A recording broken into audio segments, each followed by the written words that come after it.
Alrighty, we are. I'm joined tonight by Greg Battle, former Winnipeg Blue Bomber, CFLer, Grey Cup MVP of the 1999 of the 1990 Grey Cup versus Edmonton, the 52-11 game. And again, thanks so much for making the time and through social media and the people we know that I know. This has all been made possible. I charged my light and it just went out, so I have to get some. I have to get some new lights. So. Think you could still Or, see. But this is all good. Appreciate you, Greg, coming on. This is awesome. It's good.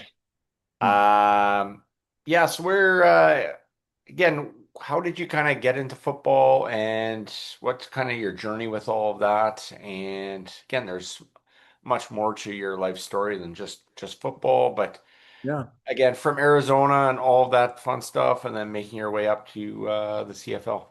Yeah.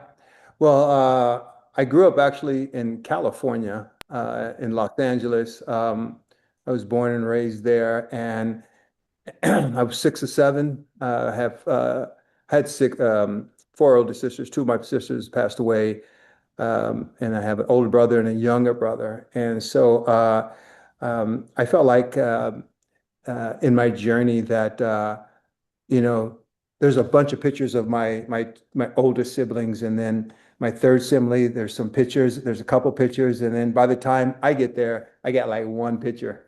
I got one picture, and so but when I think about that, and the reason why I say that is because, I felt like my older siblings, and no fault in my parents, but you know, brand new kids, the first kids, they get all the attention, and then Yeah. then you've been there, done that. And I felt like I was not on my own on a bad way, but I just felt like I did a lot of things on my own just because, I was, down the line, so to speak. I felt like my older sisters thought they were my mom. Mhm. And so I had four moms when I was growing up, and but they all meant well, and it was just a wonderful. I feel like I've lived such a blessed life. Just growing up, I grew up in Los Angeles, in Wilmington, California, specifically. Went to Banning High School. Um, uh, I stepped into a great situation in high school football. I love sports, played baseball, basketball, and I did it all. But football, I was a little physical, and so I like to, mix it up and things like that. And so, but I stepped into a great situation. My head coach was Vince Ferragamo, the younger brother of Chris Ferragamo. And uh, when I went to that high school, they were on a winning streak of about 40 games. And we continued that streak. We ended up losing in my senior year, losing 2 games or one or 2 games, I forget. But we still won the championship. And so then from there, I went on to Arizona State on a scholarship, and once again stepped into a great team. I felt like, uh, man, it was just God was just looking after me the entire way. Jim Jeffcoat was on that team. Mike Richardson was on that team. Ron Brown was on that team. Um, Daryl Plack was on that team. Dave Fulcher was on that team. I mean, these are like Hall of Famers in the NFL, and guys that were all Americans and things like that. And I felt like, man, I just stepped into another great situation. And then when I got to Winnipeg, of course, I stepped into another great situation where I say this just with, total humility. They would have won without me at the high school level, at the college level, and at the professional level. They would have won without me. And so I just felt so blessed to be able to step into all those situations where things were just clicking, and I was able to just benefit from that. And so that's the the the quick story, if you will, or the 2-minute story. But how much time do we have? We got as much time as need be. I mean, there's the 2 hour time difference. Oh, I'm about to get my second wow. win, so Yeah. Yeah. Yeah, I actually I just got back. I rushed back from the University of Arizona State, which is about 8, 9 miles from here. And we had a reunion. They have the golf tournament, their annual golf tournament tomorrow. And so they had a gathering. And so I was up there and saw some of my classmates from college, Jeff Van Rapport, Glenn Denard, Jim Jeffcoat was there. Who else was there? Daryl Clack was there. Dave Fulcher was there, and a couple other guys. Robbie Boyd. All guys that just high on my board as far as personality and integrity and honesty and so like that. Guys that I just hung out with and just made me who I am. right. Mhm. You mentioned Jeff Goat. I mean, former Dallas Cowboy, correct? Yes, Jim Jeffcoat. And I believe his son played in Winnipeg for a short bit Yes. of time. Yeah. That's correct, right? Part of those Grey Cup teams in 2019 and 2021. You were part of two Grey Cup teams in Winnipeg in 1998 and 1990. What were kind of some of the similarities and differences between those teams? Wow. Well, I felt like that whole era, we made it to the playoffs. Yeah. And I think that the reason why, this is from my perspective, it's skewed, by the way, um, that I felt like we should have won every Grey Cup. We just, sometimes injuries happen, and so I felt like the times that we didn't win is because we had injuries, and we just weren't, hitting on all cylinders. But the difference between the 88 and the 90 team, um, I feel like one of the big differences is I got hurt and I didn't even play in the game. I didn't even play in the 88 game. I tore my ligament and I was out. Hmm. Uh, the Tiger Cats, and so to me that's the biggest difference from a personal standpoint. But from a football standpoint, from the X's and O's and the personality and personnel rather. I felt like we had all the pieces, and so just like I had said, they could have won without me, and they did. Yeah. And so, and the same thing with the '90 Grey Cup. I felt like we just were unbeatable, and I felt like we had the perfect coach at the perfect time for the perfect players. And we needed the players that we had on the team because they just fit. Everybody played their role, and so um, um, Mike Riley was just a great coach. I credit him with because we had a lot of personalities. You got James West, you got Rod Hill, Oh, and yeah. that's enough. That's saying enough right there. But I'm trying to get to your question. The biggest difference.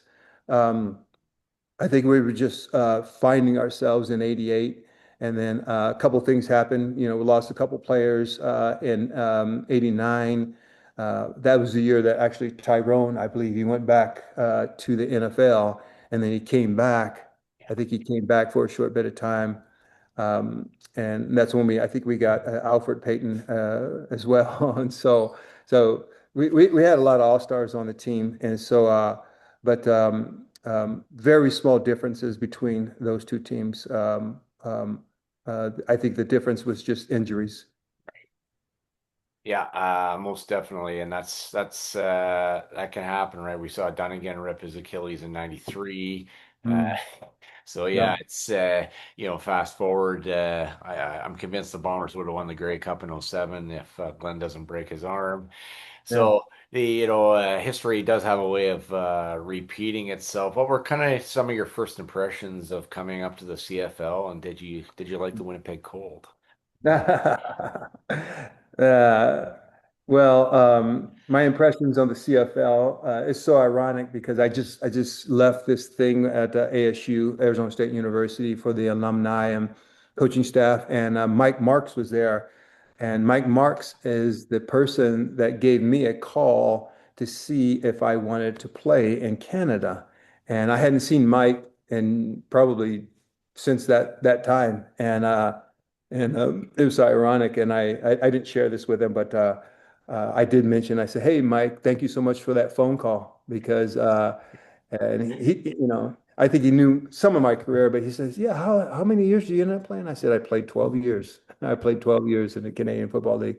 But uh, it was such a uh, uh, a good fit for me because I was a small linebacker and I was good in space. I was more like a DB that just wanted to hit. Actually, when I was at Arizona State, they were contemplating moving me to strong safety because they thought I was too small to play linebacker. And so, but when Cal Murphy, I had a little conversation with him and I asked him the same question. I said, well, how's Canadian football different from U.S. football? And they said, he told me, football's football, son. Just hit somebody. That's what Cal Murphy told me. I said, okay, I'm good. I'm good then. And so, um, the biggest difference is just playing in space. Mhm. I think in the Canadian football, you have to get used to playing in space. Um, as you know, there's just three downs, and so you have to have a little bit more versatility. There's more passing, but as Cal said, football is football. You got to be able to have a sound. You got to be able to make a tackle. You can't allow a person to make another 4 or 5 yards after you make a hit, and because those 4 or 5 yards after you play an entire game that builds up. That 4 or 5 yards. You add what do they call it?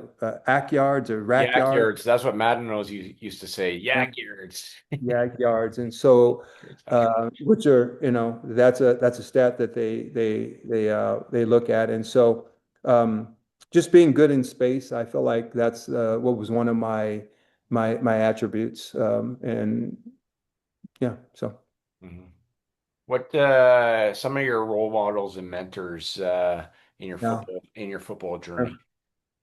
You know what? I've always been a Walter Payton fan. And to this day, I go back and I look at Walter Payton highlights just because I think he opened the door for a lot of players. Um, um, Mm, Sometimes people ask the question, who is the best at whatever position?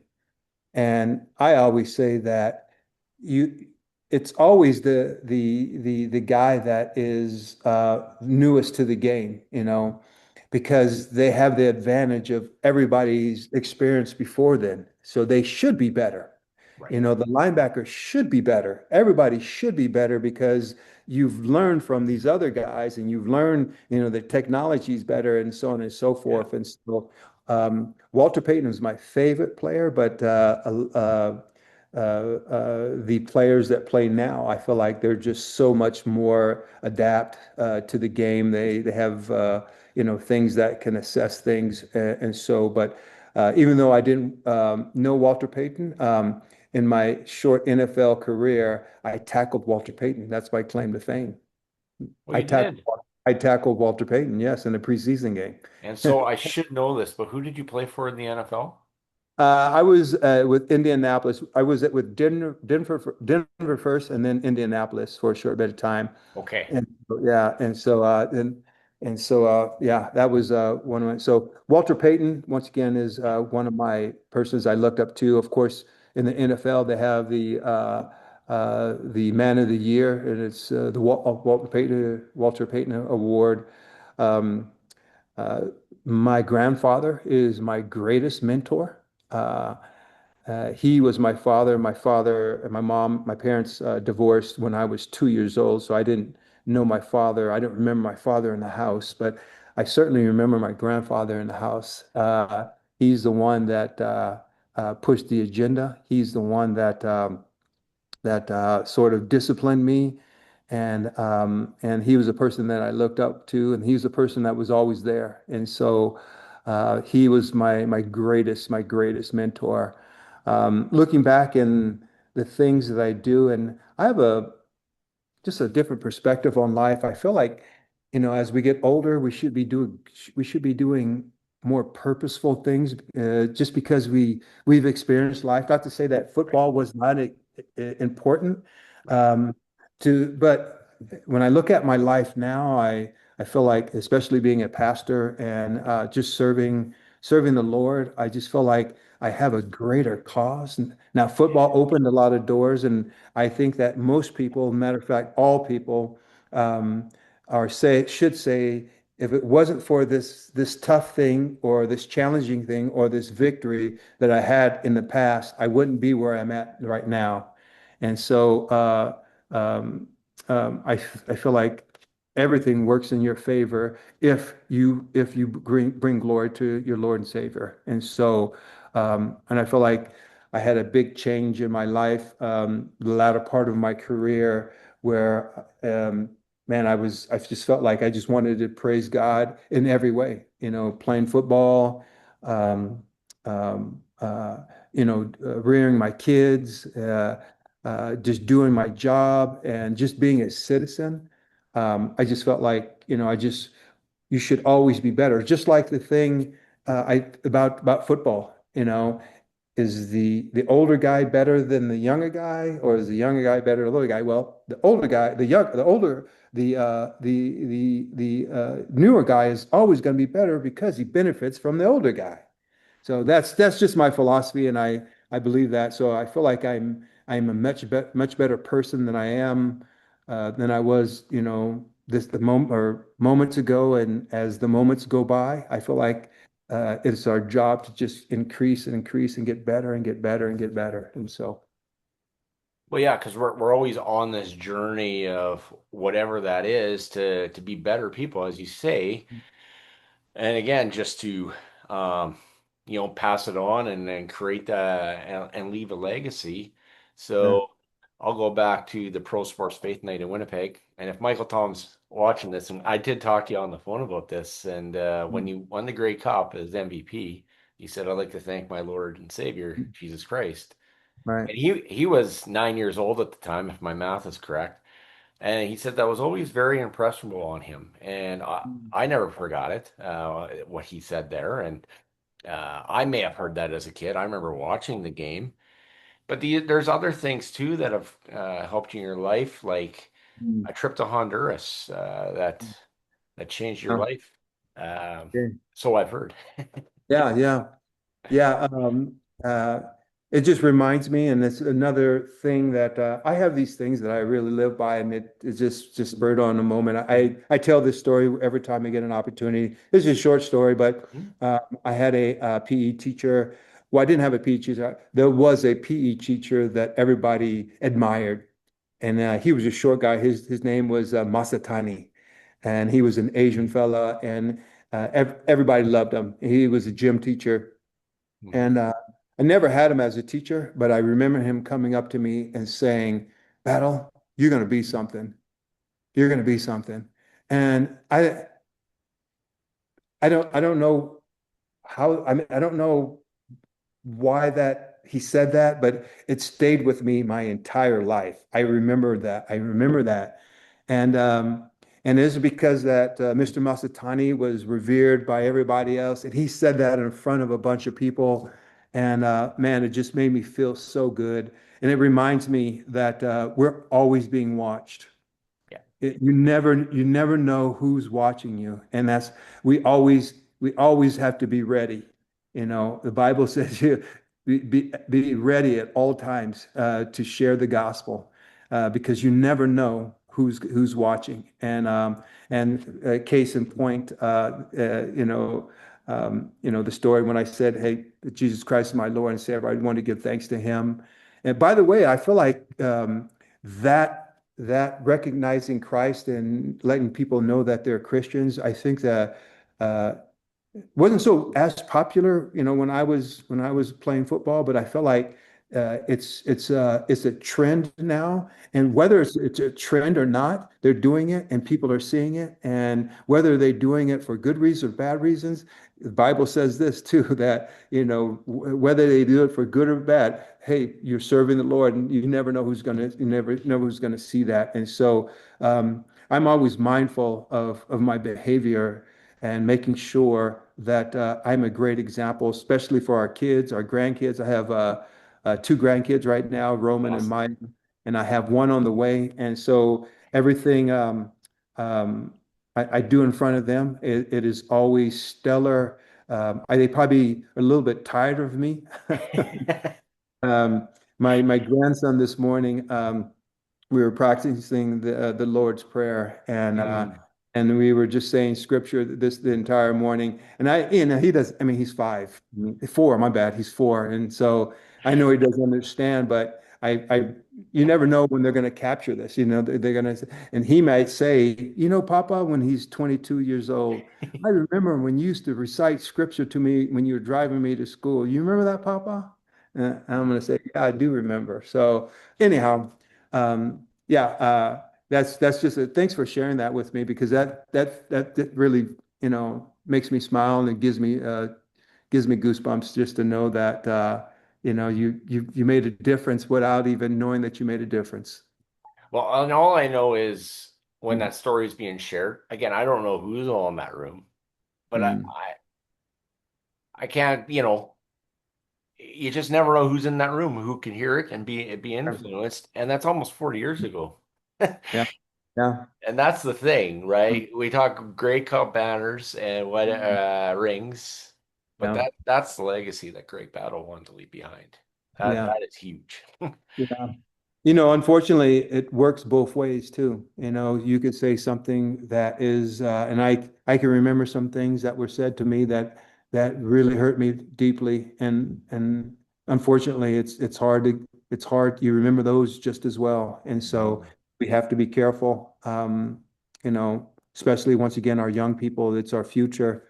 Yeah. Um, that we make sure that we everything that comes out of our mouth because they're going to take it as the gospel. Um, so we have to be very, very careful. Most definitely. Um, Maybe transition back to the football field here a bit. Favorite stadium to play in the CFL? State of the stadium in the CFL. I would say I'd like to tackle people on Edmonton's grass, but it was too thick. You couldn't run in it. I mean, you felt like you were a couple seconds slower because it was thick. But I want to say, uh, yeah, I think I had to go with Edmonton. Even though it slowed you down, it was like, oh man, you feel it. And back in the 80s, they were just inventing artificial turf. And you'd fall down and you'd look up and half your skin, half your elbow, the skin right here would be gone. Yeah. And so yeah, anywhere that was grass, it was like, to me it was better, much better. So you did play for the Memphis Mad Dogs, the Riders as well in I believe 95. I did a bit of research there. How was that like being part of the CFL expansion that Yeah. it was a failure, but you had the 10-yard end zones. Sure. Yeah, it was a little different. Just because my experiences were, you know, I mean, in the first 9 or 7 years were in Winnipeg, and so when I went to Vegas, and the reason why I went to Vegas is because it's 3 hour, or 3.5 hour, well, actually, it's like a 40-minute drive to get into Arizona. To get to Phoenix, it's another 4 hours. And so that was the reason why I went to Vegas, and of course they closed up shop quickly. But I felt like if they had a long-term plan, I felt the plan was just, I felt like they were moving just a little too fast. Yeah, But man, I felt like there was a lot of interest there. There was a lot of interest there. People were really excited about it, and there's Canadians everywhere, as you know. There's a lot of Canadians that live everywhere in the U.S., but I just think it was the idea of football. right. Now they have some other leagues that are going on, yeah, but back then there were no other leagues, and I felt like they had an opportunity to do something a little bit more lasting if they would have. I felt like they just went. too fast, too fast because at one time I think there was as many in the U.S. as they were in Canada, and I felt like I think that was probably the initial plan. Perhaps I'm not sure, but uh, uh, it just moved way too fast, and so I felt like they had enough. The market was there was enough, to share, with the NFL and the Canadian Football League, and at the time the USFL was playing at that time as well. Well, but to me, I think that I mean, I just spoke to somebody, and they're telling me that son, they're playing in Japan. They have a couple leagues in Japan. Yeah, they get a couple of football leagues in Japan. Oh, wow. Yeah, yeah, and so I just feel like football is king. You're talking to somebody that played football their entire life, and so uh, I can't get enough of it. Mhm. Yeah, it is definitely addicting. I mean, they have the USFL, they have the XFL. The NFL is a 365 day league now, just how it's covered with the combine, and we got the draft coming up in Pittsburgh in 2 weeks. So it's a non-stopper and mandatory mini camps, Yeah, whatever yeah, else. So yeah, yeah. it's a lot of activity, a lot going on. But yeah, I agree. Like there were a lot of teams, and I mean, as a young kid, I was like, wow, this is interesting. And in hindsight, you're like, people said, oh, the CFL had to expand to the to the US to survive. Did you believe that as a player? Or? Yeah, uh, I felt like actually as a player, I wasn't thinking that way. I felt like that's maybe how coaches think a little bit, but the owners definitely were thinking about that. Um, um, uh, I don't know if I have an answer for that. And that's something that, to be honest with you, I don't think that crossed my mind as far as the logistics of the franchise.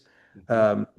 Um, I was, you know, in between or in my career, I went to the Alouettes and I got cut. And when you get cut, especially when you've been an all-star, Yeah. uh, and it strikes you a little bit. I mean, a little bit different. And so, I think I had a little worry more. I'm worried more about playing football than anything else, and making sure that I'm up to par with that. So I think I was there might be some players that think about that. I don't know if all players are thinking about, those type things. When they France into the States, I was clapping my hands. I was ready for it. And I was hoping that was going to be successful. I think that um, in hindsight, I'm thinking about it, and um, I just feel like there's a market for. I thought there was a market for it here in the U.S. And so, especially the slight difference in the start of the season. I thought that was good.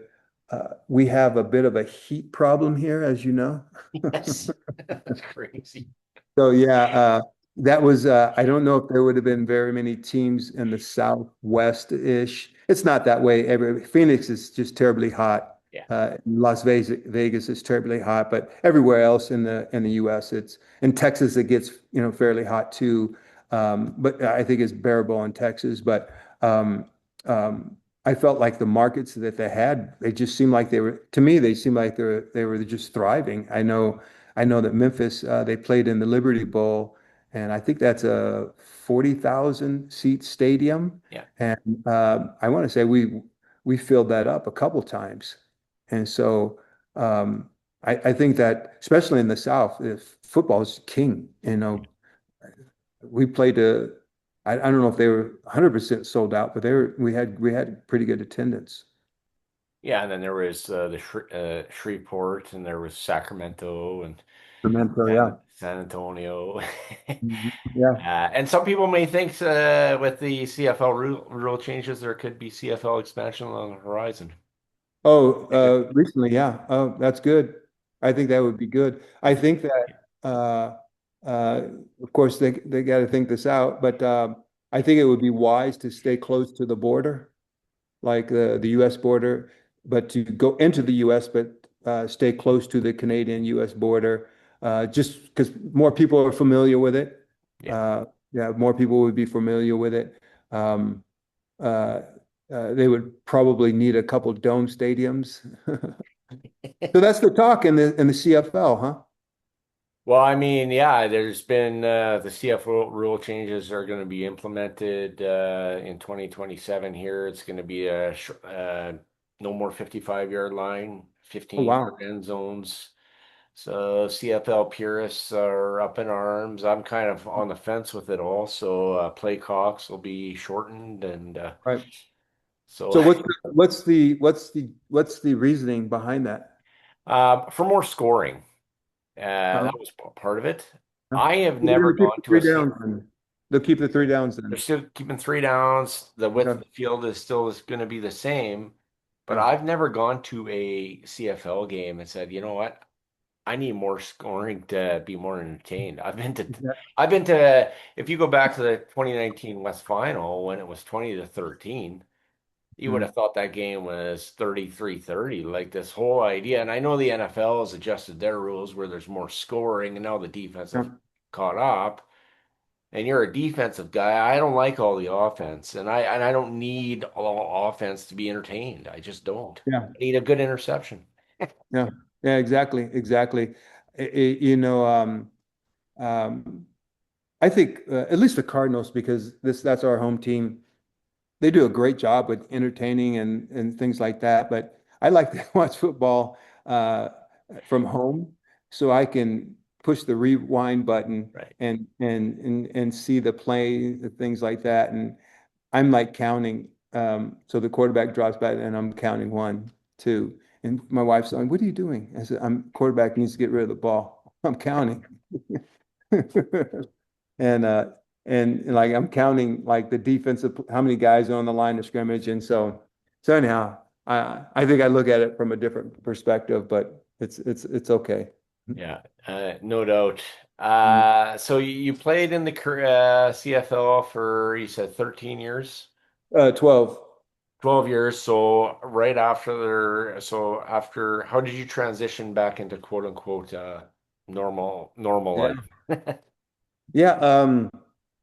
Well, I had a vision of uh, being a coach. I wanted to coach, and so I looked into professionally. I looked into coaching at Arizona State. There was no opportunities there, and just a quick look in the Canadian football, there was no opportunities there, and so I went to the high school level, and I just loved it. And plus, I had been away from my family for a long time, and just wanted to be closer to my boys, and so I have four boys, and so. Uh, uh, my last year was 98, and my son would be in high school in 2000, I think it's 2002. And so I really wanted to be there to coach. And so a good friend of mine uh, got the coaching job at the high school that my boys were at. And so uh, I came on as the defensive coordinator just before they got there.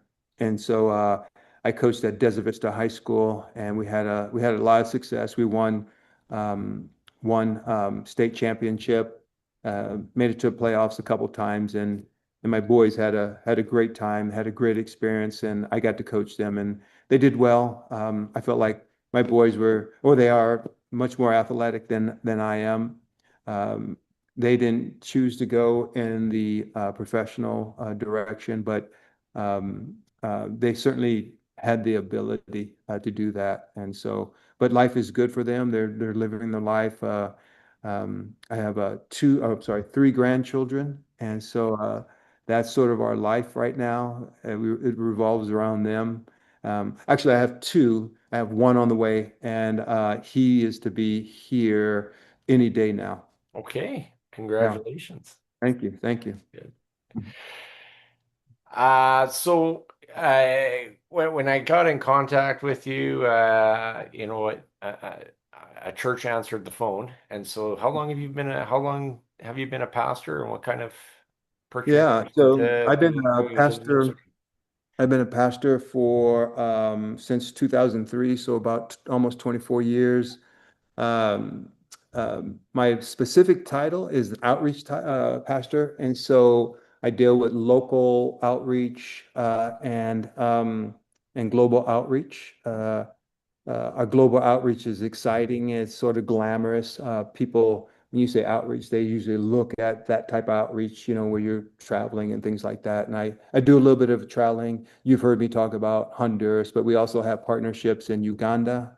Been to Uganda several times, been to Lebanon several times, been to Mexico a bunch of times, and the Dominican Republic. Those are our five partnerships. Okay. And then we have local partnerships, Hope for the Homeless, Feed My Starving Children. You've heard of that one. Mhm. And we do some local ones. We do um, my bad. Uh, Blood drives and things like that. So I sort of coordinate anything that has an outreach flair to it with the church. By the way, the church's name, Mountain Park Church. It was founded in 1987. My wife and I have been going to that church since 1987. And so, yeah, it's been a great refuge for our family and a great place for our boys and grandkids to grow up. It's only a 39-year-old church. That's Yeah, I yeah, mean, it's nice. Yeah, you got to birth somewheres, right? There's churches that have been around for 100, but yeah, yeah, it's crazy. It's good. yeah. Well, we were started by a church. It's called North Hills, and they sort of helped implant the church there. Our movement, we don't like to use the word denomination.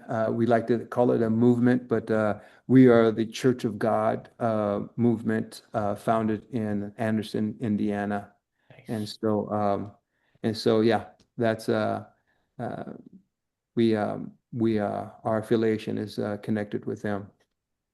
So what have been some of the craziest things that you've seen on some of these missions trips? You, God shows up in many ways, but my very first trip to Honduras, it was something out of Indiana Jones. It felt that way anyhow. It was, you know. Let me start over. So the reason why we started going to Honduras is because Hurricane Mitch, it devastated the country in 1989, and infrastructure was built, but it was built quickly because 70% of the entire country was without a place to go, and so they built infrastructure really quick, and there weren't, you know, there wasn't sewage, there wasn't, gas lines and things like that.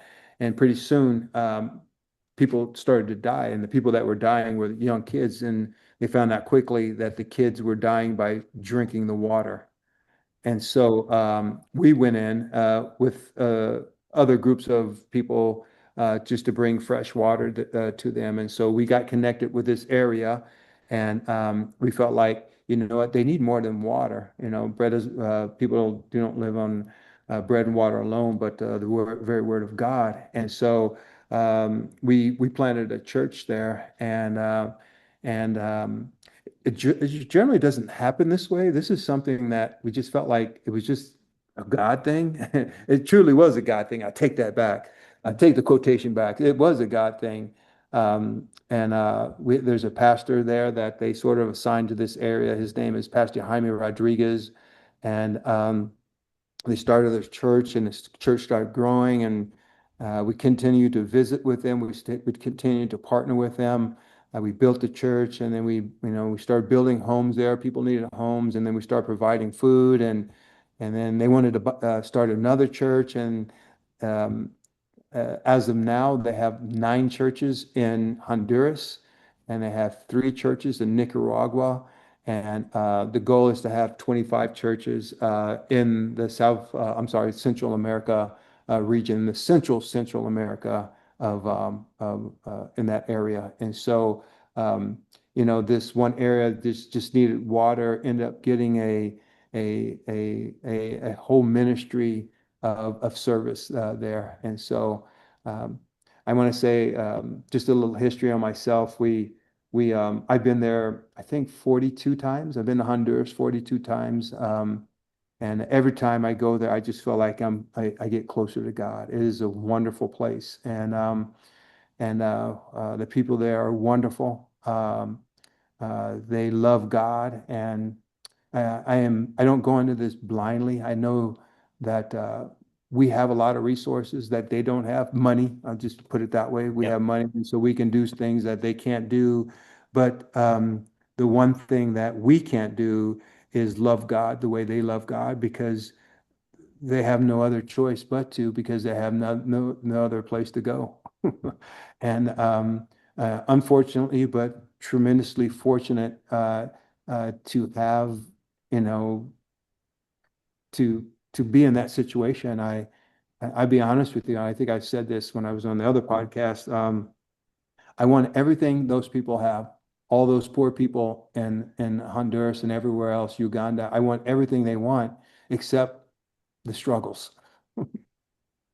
right? Right. I want all their, I want their courage, their fortitude, their strength, because it's been pushed to the limits, and they've been there and they've done that. And I personally, that's why I keep going back, is because I feel like I'm closer to God, just like I said earlier. But I learn so much, and I get so much back. Everybody that goes on a mission trip, and they serve and they work hard, if they do it correctly, and only you will know if you've done it correctly, because it only works that way. But generally, most people feel like, they've received so much. They've worked so hard, and they're giving of the resources. Not only they're giving their resources and paying for their own trip, they're losing time for work, and so. But yet, those people feel like they've gained so much in return. And that's why when I go on my mission trips, that's how I feel. And um, so yeah, I love going on mission, and just seeing how do people do ministry in other places. Hmm. Um, my job is to make sure, of course, our team is safe, and they experience God in a unique way. Uh, their jobs is to serve the people there, because that's how it's sort of set up. But my job is to look after the teams and make sure that they're safe, and make sure that they experience God in a profound way. And so, I love my job. I love it. I can tell. I can tell. I mean, to be in the ministry since 2003, Yeah. and you were a minister before that. Let's you know no no you Yeah. just got the title right. There you go. There you go. That's Yeah. that. Well, one of the things that our pastor shares with us is that everybody is a minister. You're a podcast host. Hmm. Uh, Secondly, you're a minister first. You're a minister of God first, and you're a podcast a host second. We're all called to do God's work, and so yeah. Yeah, yeah, thank you. Yes, that is. Mhm.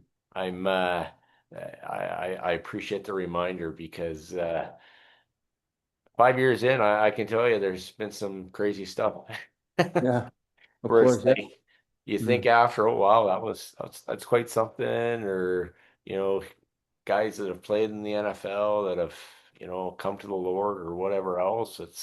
Yeah. It's mind-blowing stuff, right? And Sure. saying that they had more peace when they accepted the Lord than when they won Mhm. Super Bowls. Of According to the course. world, winning a Super Bowl is everything, Yeah. and not necessarily, right? Yeah. So, Yeah, we have our definitions of good and blessings are a little skewed. Yeah. No doubt, right? We always think if we can have that much more, we'll be. No, actually, that's not the Yeah. case. We just have to look around. Mhm. It's right here. Yeah. I mean, okay. So the Apollo mission, they're about to land, but there's, I watch those interviews, get sports show, but like they're seeing stuff we've never seen, right? And they went on mission, and they're seeing, whether they want to admit it or not, they're seeing stuff that no human eye has ever seen, Mm. and it's all because of him. And so Yeah. it's Yeah. all they're all on mission to see what God has done. So Amen. that's what I would say Amen. to that. Yeah. Yeah. Yeah, Sure. most Mhm. definitely. Got a few more minutes left. Where does it Greg Battle see himself in 5 years? In 5 years, Mhm. so so most pastors, well, I'm not a senior pastor. A senior pastor oversees, has more responsibilities, and um, I feel like I'm, even though I'm not an executive pastor, I feel like I've been around enough, and that people would they respect me. I'll just put it that way. They just Yeah, respect me. But most pastors, when they leave the church, they don't leave on good. There's something's generally happened. They don't get to see the sunset, if you will. And so, but my goal is to, uh, I think 5 years I still be working, but I'd be close to retiring. So if you ask that question again and say 7 years, um, I hope to be retired, but still working for the church. hmm, Um, I want to be a part of the interview process, the person that takes my spot, yeah, and I want them to gradually take over my spot. So maybe the first month, um, you know, I'm still sitting in my office, and that person comes in once a week, and I train them and things like that. And then next month they come in 2 days, and then next month they come in 3 days, and next month, and so just a gradual turnover. So that's the first part of the plan, and then the second part of the plan is I will still volunteer for the church, but all I need, this is all I ask from the church. I want 2 tickets to Honduras, and I want to be, we have what we call team leaders. And so I have team leaders right now that I rely on to sort of push the agenda and take care of all the logistics for Honduras, Uganda, and stuff like that. yeah. And so I want to be the team leader for Honduras. And so that's when I retire, that's what I'll be doing. I had an inkling Honduras was going to be in there, so that's why I kind of chuckled because I can tell that from what you've said here, yeah, Honduras will always be on your radars. But Steve, I'm gonna put you on blast right now. Mhm. Uh, if you go to Honduras with me, I'll make sure we take care of your flight and your accommodations. I appreciate that. So you let me know when you want to go, Okay, and we'll make it happen. okay. Uh, wow, I'll definitely chew on that. I appreciate that. I appreciate So the it's offer. on recording, and so yeah, It's on hey, the recording. That's what on I'm. recording. Hey, Greg, you can't go back on this. You said you're gonna follow through, and I will. So, Okay, I'll uh, all I'll bookmark it. I appreciate that so much. right, all Wow, right. wow, that And, is and wow. this I'm. this is a kicker right here.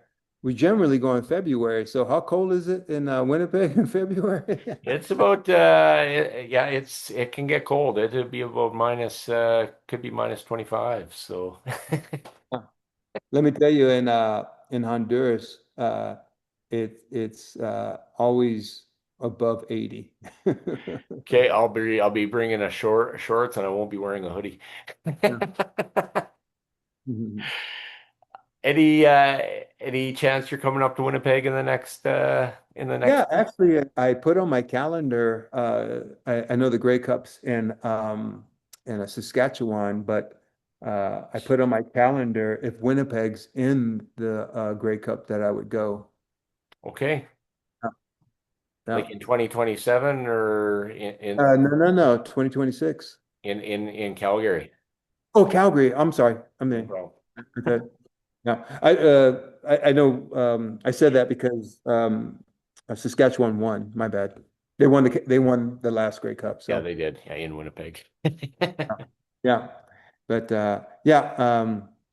Actually, I just got a notice about uh, discount tickets if you buy early, and That, so that's right. uh, I just got that notice, and so Okay. I mean, in 2022, went to Regina. It was $300. So yeah, that's not divide bad. by Yeah, the quarter. That's pretty cheap. So yeah, yeah, yeah. I think the last Grey Cup that I played in was in either I think it was 92 or 93. We played at McMahon Stadium. We lost to who did we lose to? I think we lost to Edmonton. Yeah, Edmonton. Yeah. yeah. Yeah. So yeah, you guys were in the great when you were like I started thinking about this 88, 80, 89 mess, 1990, 92, 93. You were in the Grey Cup. Yeah. Yeah, So we had a good run. Yeah, it was a good run. Yeah. it was a heck of a run. And then there was years of fertility and uh, Uh, Dave Ritchie and the crew almost came close in '01, and then there was a bit of a wait in yeah. 2019 they won. So Yeah. Yeah. they ended the drought and that 1990 team, I mean the '84 team gets talked about quite a bit, but I mean that '90 team as well. I mean I when I go to Bomber games, those guys talk to the Wallabies and the Rod Hills like they're still superstars and whatever else, and they get their pictures and autographs. So it's Yeah. pretty incredible what sports can do. Yeah, I felt like Chris Walby could have played in any league. He could have played in any league. Hmm. So yeah, yeah, he was that good. Yeah, Mhm. that he was. First player to be put on the Ring of Honor at Princess Auto Stadium. So I'm waiting for when they fly you up for to put your name on there too. That'd be good. We'll see. We'll see. Yeah, Yeah. yeah, it was quite something. Tyrone Jones, his number was on there, and I was at the Banjo Bowl this past year, and just the emotion, like all his family's there. It was quite an emotional halftime. I'll be honest, and I mean, I never saw him play, Oh yeah. maybe vaguely, but wow, yeah, Yeah. talk about impact of a player and legacy. Like, yeah, Yeah. that's quite something. Yeah, Tyrone. He was unblockable. He was much like Alfred. Alfred was slippery, but Tyrone was in your face. Yeah. He was uh, Alfred was in your face too, Hmm. but he was more slippery. He was more Yes. slippery. But Tyrone, he was the king of the spin move. Right. And so yeah, he spin move. He's yeah, yeah, really good. So yeah, yeah. His career. I don't think it was cut short, but I think he was just ready to move on. He Right. was just ready to move on. Yeah, because I think Tyrone only played 8 years or so, and so yeah, I don't think he or maybe a little bit less than that. Yeah, I think you're onto something there, and yeah, then I mean, passed away I think at 46, so Yeah, quite something. I mean, that was. I always keep looking at the calendar. Oh, that was almost 20 years ago. I mean, time flies, but yeah, pretty yeah, wild, pretty wild times. yeah. Just like this podcast has flown by. Wow. Yeah, Yeah. this has been good, Greg. Everybody asked me what time I was going to be on. I said, well, I'll probably be on the Facebook page at about 11:30. Like, well, I'll watch it the next morning, but Yeah. Yeah. that's Well, really good. what time, what is it there? It's what? Nine, Almost 11? 11, almost Almost 11. 11. Yeah, it's not that bad. It's not. No, two days ago I was on the road driving back from the hockey game, so Yeah. that's a piece of cake. It's all Yeah. good. Yeah. Was there anything else you'd like to say here before we sign off? Anything I haven't talked about or No, I just want to thank the city of Winnipeg and all the coaches that I've had over the years. yeah, Um, I felt like I've always was uh, respected there in Winnipeg. You know that when I stopped playing, I just played out my contract and they wanted to resign me. And as I mentioned earlier before, I just felt like my boys were getting older, and my wife didn't want to move to Canada, and she had her own career going on, um, and so wanted to be back, with my boys because when I stopped playing, I, my oldest son was 11, and so yeah, it was time for me to get back home and raise my boys, and for so sure. yeah. So, but my time in Winnipeg, my time in the Canadian Football League, to me, football is not a career. As much as, I mean, if you become a broadcaster, that's something that you can do for years, but football is not a career. No. No, it's just something that you do, for a short bit of time, and there's so many people that are as good as you or better. Yeah. So many people that are just, but for some reason, they didn't make it. They went in this direction. They didn't play football at all or sports at all, and they just had the ability. I remember there were a couple of guys coming through camp, and it was like, this guy's better than me, but for some reason, he didn't make it, and I don't know why. When I first went to the NFL, I felt like, man, I was better than that guy, or I was, and everywhere you go, it's the same though. Yeah. There's people that are always better than you. There's always better than you, and um, and I felt like. God allowed me to go in this direction because he knew that I would develop in just like I said, if it wasn't for this, I wouldn't be doing the things that I'm doing now. And so um, I thank God first and foremost, and for all the doors that he's opened, all the doors that he's closed, and once again, all my coaches, all the players that I played with. James West always calls me on my birthday, and uh, and so and the camaraderie that you have. I still remember, and I shared this on the other podcast that um, Tyrone Jones dressed up as Homie the Clown for my son's birthday when I was in Winnipeg. He was turning 3 years old, and it's something I didn't ask him to do it. He just did it, and he just wanted my son to have fun, and Tyrone was just being Tyrone, and Right. so but you just remember things like that happen, and so much precious time, just times that you just cherish. I remember the '90 Grey Cup. My grandfather and my wife was there, and my grandfather, to the day he died, he talked about that to everybody. And it was just a highlight. It was a highlight for me, for him to just smile and just be, laughing, and people were paying for dinner. We went out and people were paying for dinner.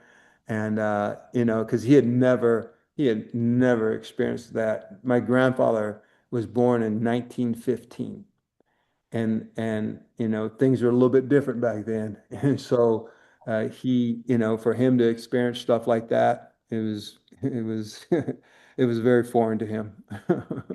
But he loved it. He loved it. He loved it. And so Oh, that's good. um, Wow. That's yeah. I mean, yeah. It's the people along the way, the journey and the relationships, right? And it's getting to know everyone's story, and I mean that's why I have people on, and yeah, I just again I love hearing everyone's story, including yours, Greg. thank you. Thank you This so is much. this has Yeah. been good. This is Yeah. no accident here. Yeah. And you know what? I was just this just dawned on me. I'm not as close. And of course, in the professional ranks, you stay there much longer, with the camaraderie. But I just left a bunch of people that, I have relationships with. But, but when you get into life and you have like kids and you got a wife and things like that, and then you're spending time with these guys, it's just a little, you just go a little deeper. Yeah. You just go a little deeper, because when you're in college, you're quote unquote a kid, and you don't have as much responsibility. But once you step outside of that, you got to pay bills. You got a wife and you got kids, and you got to do all these things. And so, and then you have somebody that, hey, I'll watch your kids or whatever, or you just have things that happen that are, once again, a little bit more deep. And of course, if you have a career of 12 years, you get to know these guys. That's exactly it. I mean, as a fan and with going to Bomber games, I've shared this before. I used to, okay, rah rah, face paint. Now I'm like, it's more Mm. for the kids. And I like when the Bombers win, but I like to get that's where it's kind of the quote unquote Winnipeg family gathering. You see everybody there and, hey, how you doing? Okay, we'll see you we'll see you in 2 weeks when the Bombers are back home or that sort of thing. Mm. So Sure. I've gotten to know a lot of people through the sports world because of that. So, Yeah. and when you have a podcast, people do recognize you. So that's just a byproduct, Cool. but Mm. it's good. Yeah. Right on. Mm. Well, as I say, Thank- go ahead. I was going to say, I was going to thank you, Steve, for just having me on. And Yeah. this is my second podcast that I've done, and they've both been in Canada. And so, hello to all the Canadians there. Uh, I will be visiting sometime soon. I wanted to take in an early football game, but I, I, I scheduled.